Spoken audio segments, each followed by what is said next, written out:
Today we are going to discuss about the moles. Now, mole comes when you do some calculations in the chemistry. Moles are nothing but the quantitative measurement of the molecules, atoms, compounds, etc. Now, in order to understand the moles, we need to look at few plans. So, what are we going to discuss today? Define what is a mole and why it is useful for chemistry calculations. When you think at such a small level, so tiny atoms, molecules, and particles, how do you work with them? How do we count them? Can you actually count them or not? State Avogadro's constant. What is Avogadro constant or Avogadro's number? That means how many particles, atoms, and molecules will come in the one mole of any substance. And then we will use moles to calculate the number of particles in the chemistry. So let's move further. So let's talk a little bit about the quantities.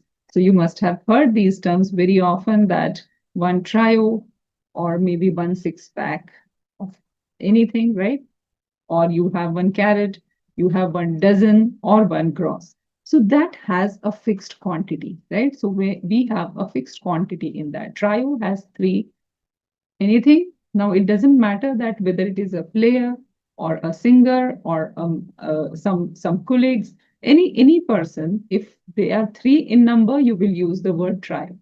If you're talking about a six pack, so the counting will be six. It doesn't matter you are talking about cola bottles or mineral water bottles, anything will be six in number. Now, when you talk about one dozen, so it contains 12 of anything, whether these are balls, apples, bananas, whatever you have, donuts, everything will be 12 in number. Similarly, for the gross of pencils, you will have a fixed number.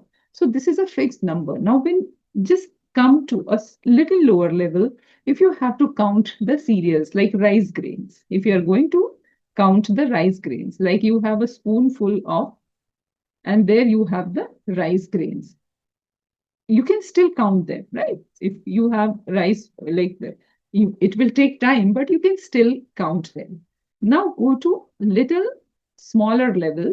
You have any substance, its compounds, molecules, or ions. Can you count them? We can't even see them. How will we count them? So we measure the amount of chemicals in the moles for the things which we cannot count with the numbers. So mole is a quantity which we use to count the atoms, molecules, or ions. And its symbol is MOL, mole, and that is a quantity. So whenever you will talk about the stoichiometry or the chemical quantities, we use this concept very often, which is mole, and we quantify at a very smaller level, right? So we have to think at the smaller level of atoms, molecules, and ions, and there we do the counting. That is what we call it as a mole. Now let's try to understand mass and moles, right? So what is your understanding, right? Let me ask you this thing that what are most mass, what is a mass? So are you clear about the concept that what is a mass? So mass is nothing but the atomic mass. So for monoatomic atoms, it is simply, suppose we have lithium. So lithium has its atomic mass of 7. So we'll say 1 mole of lithium weighs 7 grams. So its atomic mass is equal to its molar mass.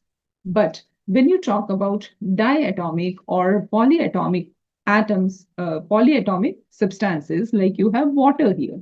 So in that case, what will you have to do? You have to sum their atomic number, respective atomic numbers of the elements. Like what do you have in water? In water, you have 1 oxygen and 1 plus 1, 2 hydrogen. So oxygen's mass is 16 plus 1 hydrogen and 1 hydrogen. That means 2 hydrogen and 1 oxygen, that makes it 18. So the mass of 1 mole of water will be 18 grams.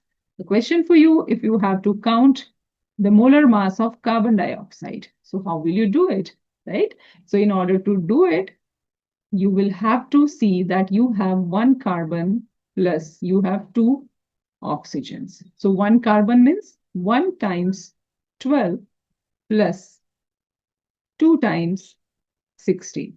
So it comes out to be 12 plus 32, which is 44. So carbon dioxide has a mass of 44.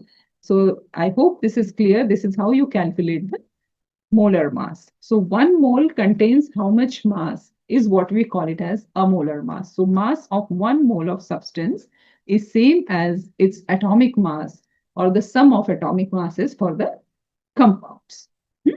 Okay, let's move further then.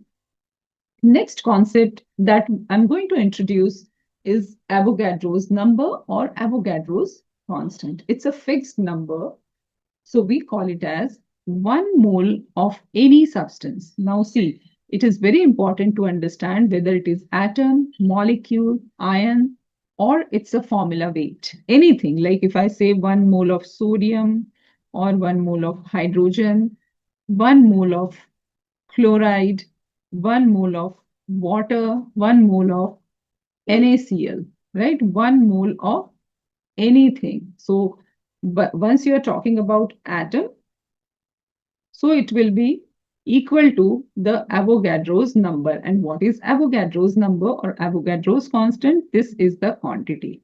So these many entities, we use the word entities. Why? Because these entities will have anything out of this. If you're talking about atoms, you will say atoms. If you're talking about a molecule like sodium, atoms. So you will say it is equal to 6.022 times 10 to the power 23 atoms. But pay attention if you're talking about hydrogen molecule. So now this will be equal to, the number remains same, 6.022 times 10 to the power 23. But now you will write molecules. Here you will write ions. Here you will write again molecule because water is a molecule.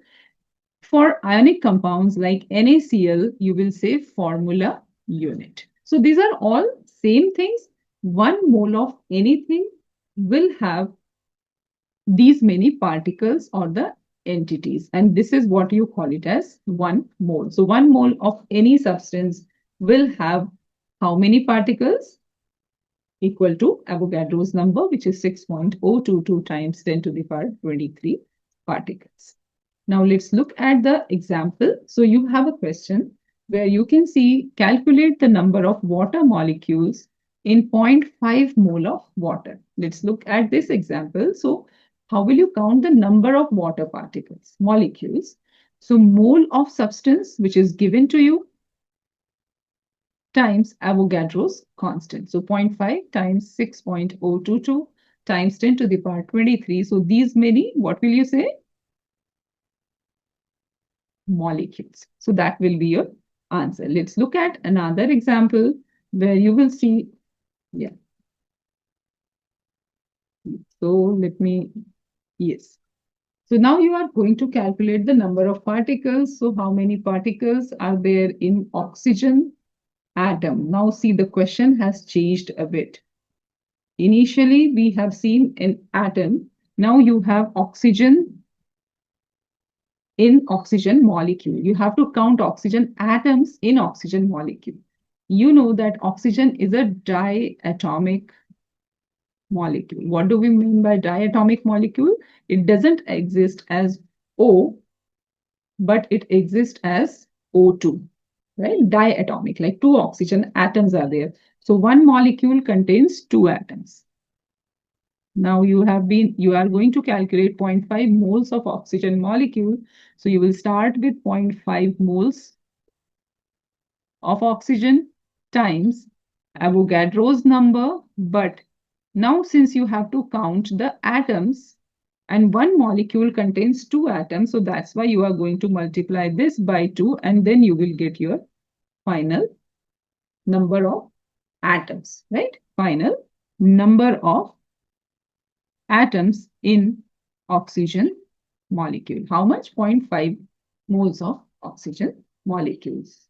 So it's a very interesting concept, and once you understand the concept, it becomes very easy to solve your calculations, solve numerical problems. Now these are the questions for you.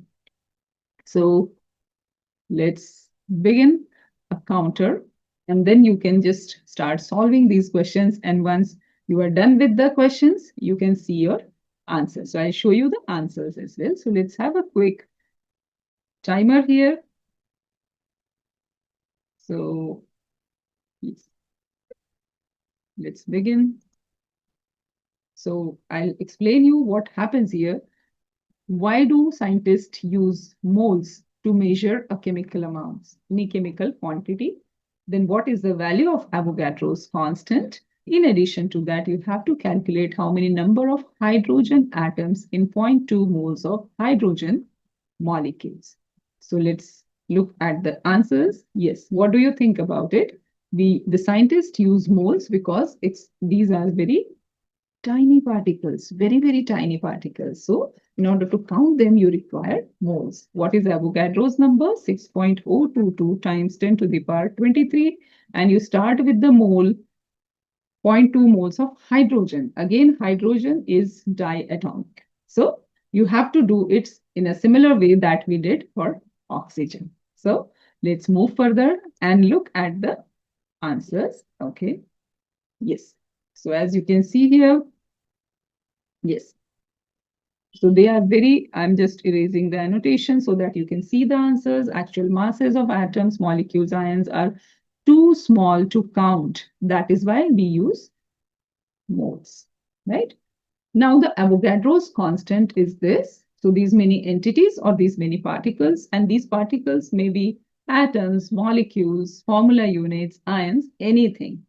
Number of hydrogen atoms, so we have calculated in a similar way, 0.2 moles times Avogadro's number times 2. Why 2? Because hydrogen molecule contains 2 atoms of hydrogen. 2 atoms of hydrogen. That is why you will have to multiply it by 2. And then the moles. So this is how we have completed moles.